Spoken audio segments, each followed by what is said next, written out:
The air in the hidden sea cave on the coast of Easter Island was cool, damp and heavy, with the scent of salt and ancient stone. And something else, something indefinable, like the faint echo of a song sung in frequencies that human ears could barely perceive, but that resonated in the bones, in the blood, in the deepest layers of consciousness where genetic memory is stored. A single shaft of moonlight, filtered through a natural aperture aligned with precision to catch the full moon's reflection off the ocean during the spring equinox, illuminated a stone altar at the cave's heart, and upon this altar rested a crystalline skull, neither quite human nor quite reptilian in its features, that seemed to pulse with its own internal luminescence, as if it contained not just the memory of one being, but the collective consciousness of an entire civilization. Around the skull,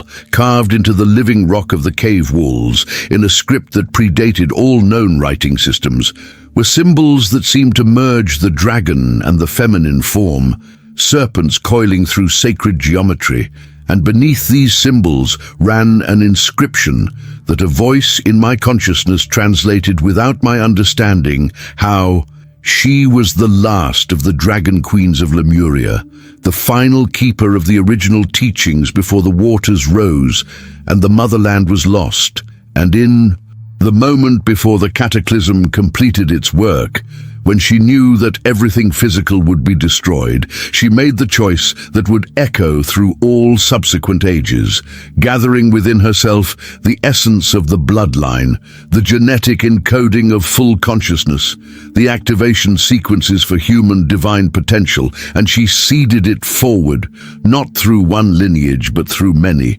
scattering the dragon blood across the earth so that no single tradition could monopolize it, no single race could claim it, but all who carried even a fragment of her gift would have within them the capacity to awaken, to remember, to reclaim what Lemuria had achieved and what the world that came after had forgotten. Before this crystalline skull, a lone figure knelt in profound stillness, their entire being vibrating with recognition that transcended intellectual understanding, feeling in their cells the truth of what the inscription declared, knowing that they carried the dragon blood, that they were descended from her, that the awakening they had been experiencing was not individual achievement but ancestral remembering, the activation of capacities that the last dragon queen had preserved through the fall of Lemuria and transmitted through bloodlines that had waited thousands of years for the time when humanity would be ready to receive what she had saved.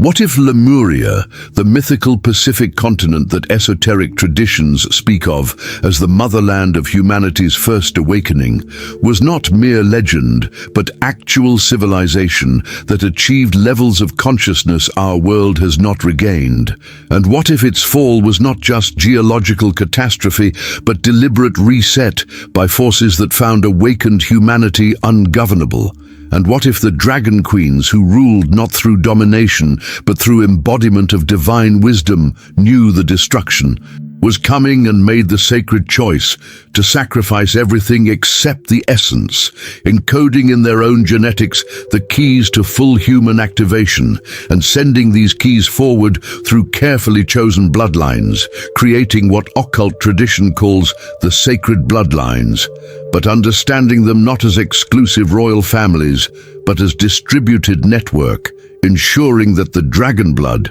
the Lemurian consciousness, would survive in hidden form until the age when it could safely emerge again. What timeless secret did this crystalline skull preserve, and what profound revelation awaited the one who dared to accept that they might be carrier of the dragon blood, descendant of the last dragon queen, bearer of capacities that seemed superhuman only because humanity had forgotten what it was designed to be? My name is Lyra, and the call to something beyond had been a persistent resonance in my very DNA since before I could form memories, manifesting first as dreams of a land that no longer existed, a continent in the Pacific where the climate was eternal spring, and human beings lived in such harmony with consciousness itself that telepathy was ordinary communication, where the understanding of energy and vibration was so advanced that what we would call magic was simple science,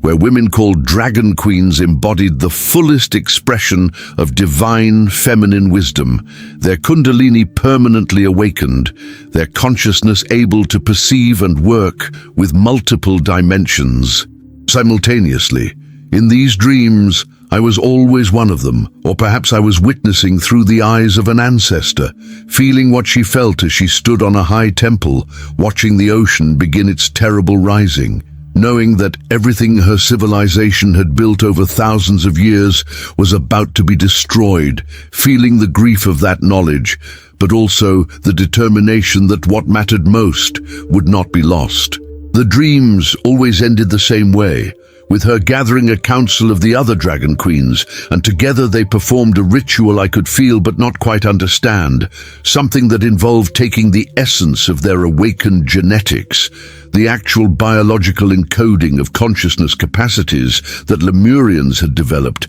and seeding it into select humans who would be sent away before the final inundation, creating bloodlines that would carry the dragon gift forward into the Dark Age. That would follow, waiting for the time thousands of years hence when these bloodlines would activate, when their descendants would begin spontaneously awakening to capacities they had no framework to understand, when the Lemurian consciousness would begin its return. My journey to understanding began not with esoteric texts, but with biology. My doctoral research in genetics, focusing on what science calls junk DNA, the 97% of the human genome that does not code for proteins, and that mainstream genetics dismissed as evolutionary debris. I discovered that this non-coding DNA was not junk, but was highly structured, that it contained patterns that looked suspiciously like language, like information storage, and that certain people, particularly those who reported spontaneous psychic abilities or kundalini awakening, showed unusual activation patterns in regions of this non-coding DNA that remained dormant in most of the population. I found that these activation patterns seemed to run in families, suggesting genetic transmission, but they also appeared spontaneously in individuals with no family history, suggesting something in the environment or in consciousness itself could trigger them. The patterns reminded me of my dreams, of the ritual where the dragon queens seeded their genetics forward, and I began to wonder if what I was seeing in the lab was the biological trace of that ancient transmission, if the junk DNA was actually the dormant Lemurian encoding waiting to be activated. The path that followed this realization was one of intensive research across multiple domains, trying to understand if there was any historical evidence for Lemuria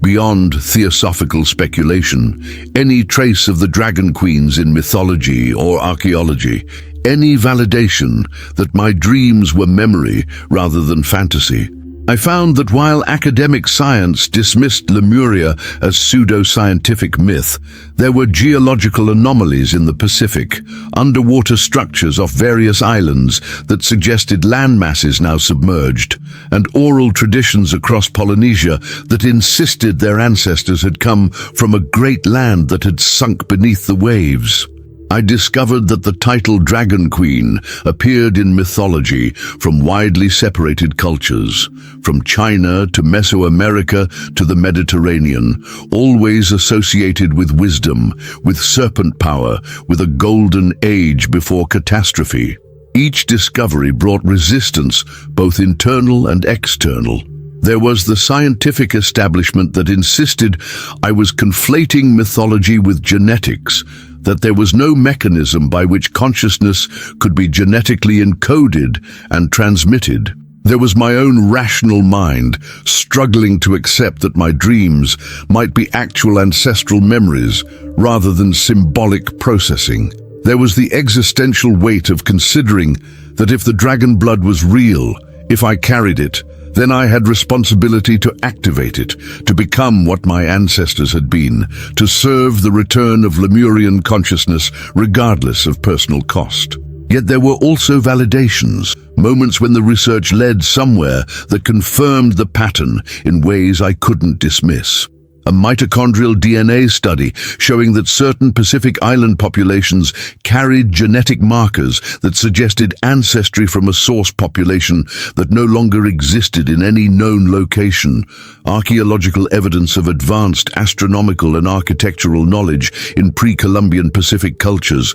that seemed to share a common source. Most compellingly, reports from people around the world who were experiencing spontaneous Kundalini awakening, who felt they were remembering rather than learning, who described encounters in meditation with beings they called the Dragon Mothers, who told them they were activating inherited capacities, that they were part of a distributed bloodline awakening to its purpose. It was one of these people, a woman from Hawaii whose Kundalini had awakened spontaneously and who had been shown in vision the location of the cave, who finally led me to Easter Island, to the hidden chamber, to the crystalline skull that the last Dragon Queen had left as anchor point for the transmission, as object that could hold and transmit the consciousness she had encoded in the bloodlines. When I first touched the skull, when I allowed my consciousness to interface with what it contained, I was not prepared for the intensity of what came through.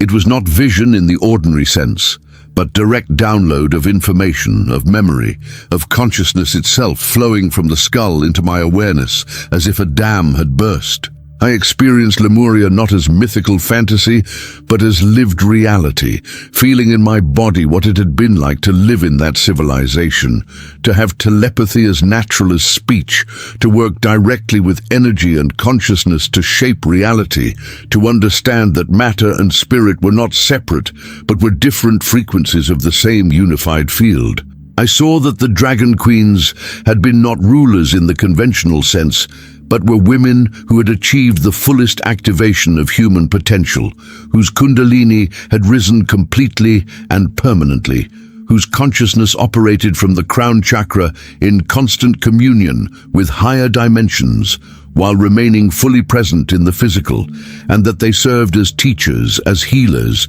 as anchors for the collective consciousness of the entire civilization. I witnessed the moment when they foresaw the coming destruction, seeing in their expanded awareness the confluence of geological and cosmic factors that would trigger the cataclysm, and I felt their debate about how to respond. Some argued for intervention, for using their considerable powers to prevent or at least mitigate the disaster. But the last Dragon Queen, whose consciousness was most vast, perceived a larger pattern, understanding that the destruction was not random, but was part of a cycle, that Lemuria had completed its purpose, that the age of easy awakening was ending, and an age of forgetting was necessary, so that humanity could develop other capacities, could experience separation and limitation, and eventually choose consciously to awaken rather than simply inheriting awakened state. She saw that trying to prevent the flood would be working against the cosmic pattern, but that they could ensure the essence of what Lemuria had achieved would not be lost, but would be preserved in the genetics of those who would survive and scatter across the earth. If you want a practical step-by-step explanation of the path of knowledge we're exploring here today, I've created a complete guide to help you apply it in your own life. You'll find the link in the description. And tell us in the comments where you are watching from. We would love to know. I witnessed the ritual they performed in those final days, gathering the humans they had identified as carriers, performing genetic activation on them that encoded into their DNA the full Lemurian capacities, but in dormant form, creating what the Dragon Queens called sleeper codes that would remain inactive, passing from generation to generation until the time was right for activation. The last Dragon Queen explained to these chosen carriers, knowing most would not fully understand, "You carry within you the memory of what we have been and the seed of what humanity will become again. The codes will sleep through the dark ages that are coming, through thousands of years, when the very possibility of what we have achieved will be forgotten or dismissed as myth. But when the cosmic cycles turn, when the age of awakening returns, the codes will begin to activate. Your distant descendants will start to experience spontaneous Kundalini awakening, will develop psychic abilities with no training, will remember Lemuria in dreams, will feel called to recover and practice the ancient ways. They will think these are individual experiences, but they will be ancestral activation, the dragon blood remembering itself. Some will be frightened and will suppress what is awakening. But those who are ready, who are willing to do the work of integration,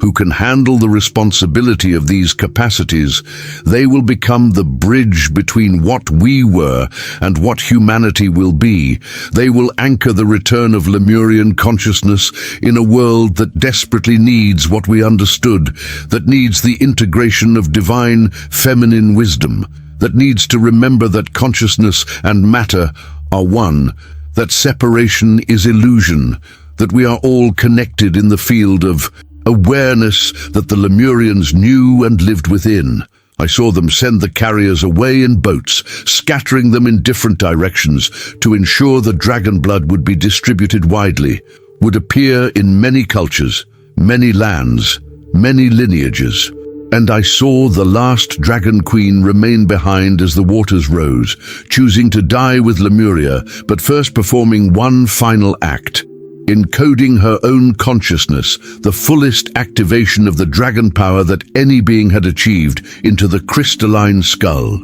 creating an artifact that would survive the flood and could serve as transmission device for future generations, as anchor point where those who carried the dragon blood could come and receive directly the awakening she embodied. The transmission showed me that the sacred bloodlines spoken of in occult tradition were not what most seekers assumed, not exclusive royal families or chosen people, but were distributed network, that Lemurian genetics had been deliberately scattered so that people of every race, every continent, every culture could carry the dragon blood, that the activation codes did not care about pedigree or privilege, but only about consciousness, that anyone whose genetics contained even a fragment of the Lemurian encoding could experience activation if they did the work of preparation, if they were willing to handle the transformation. The vision showed me that the return was beginning now, that the cosmic cycles had turned, that around the world people were spontaneously activating, often without understanding what was happening to them, experiencing Kundalini awakening, developing psychic abilities, having visions of Lemuria, feeling called to ancient practices they had never been taught. The vision showed me that I was one of these, that my genetics carried strong Lemurian encoding, that my dreams had been ancestral memory surfacing, that my scientific investigation of consciousness and genetics had been guided by the dragon blood seeking to understand itself. And the vision showed me my purpose, to help others who were activating to understand what was happening, to provide context and practices, to create community for those who felt isolated in their awakening, to anchor the return of Lemurian consciousness not as escape to mythical past, but as integration of ancient wisdom with modern understanding, creating something new that served the evolution of all humanity.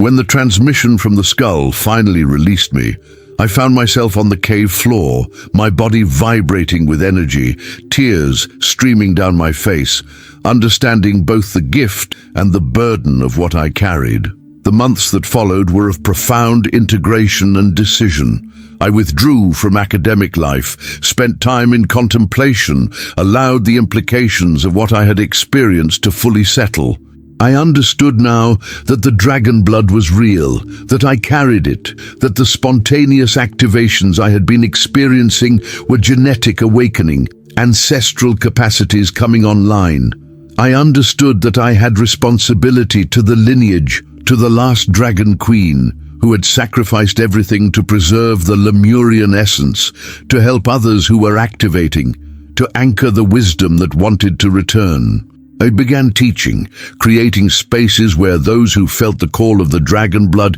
could gather, could share experiences, could learn practices for integrating the awakening that was happening to them. I taught that Lemuria was not lost civilization to romanticize, but was consciousness we could reclaim, that the dragon queens were not distant legends, but were patterns we could embody, that the dragon blood was not exclusive gift, but was distributed inheritance waiting in many bloodlines for activation. I created a comprehensive work titled The Last Dragon Queen of Lemuria, Awakening the Sacred Bloodline Within. In it, I presented everything I had learned and experienced, the evidence for Lemuria as actual civilization, the genetic mechanisms for encoding and transmitting consciousness, the practices the dragon queens had used for full activation, and guidance for those experiencing spontaneous awakening to understand and integrate what was happening. My final work in this phase was to establish the Dragon Blood Network, a global community of those who recognize themselves as carriers of Lemurian genetics, who were experiencing activation, who committed to doing the work of integration and service that the awakening required. On the anniversary of my experience with the crystalline skull, I gathered with a circle of these dragon blood carriers at a sacred site, and I spoke what we had all come to know. The last dragon queen of Lemuria chose to preserve the essence rather than the form, to encode in genetics what could not be saved in stone, to scatter the dragon blood across all humanity, so that when the time came for return, it would not be exclusive, but would be distributed, not the property of one people or one tradition, but the inheritance of all who carried even a fragment of the Lemurian consciousness. The waters rose, the continent fell, but what she saved survived. It lives in us, in our DNA, in the capacities that are activating now as the cosmic cycles turn and the age of awakening returns. We are not trying to resurrect a lost past. We are integrating ancient wisdom with modern understanding. We are the bridge between what Lemuria was and what humanity is becoming. The last dragon queen seeded us forward through time, and now the seeds are sprouting. The dragon blood is awakening. The Lemurian consciousness is returning through our transformation, our service, our commitment to embody the wisdom she preserved at such cost and with such love. We are her legacy. We are the sacred bloodline, not because of who our ancestors were, but because of who we are choosing to become. The dragon queens rise again, not in Lemuria, but in us, not in a lost land, but in awakened consciousness that recognizes all land as sacred, all beings as connected, all reality as unified field of awareness that we can learn to perceive and co-create within, serving the evolution of the whole. And if you like this story, you will definitely love the next one that's appearing on your screen. Don't forget to subscribe to our channel, leave your like, and activate the notifications. See you in the next one.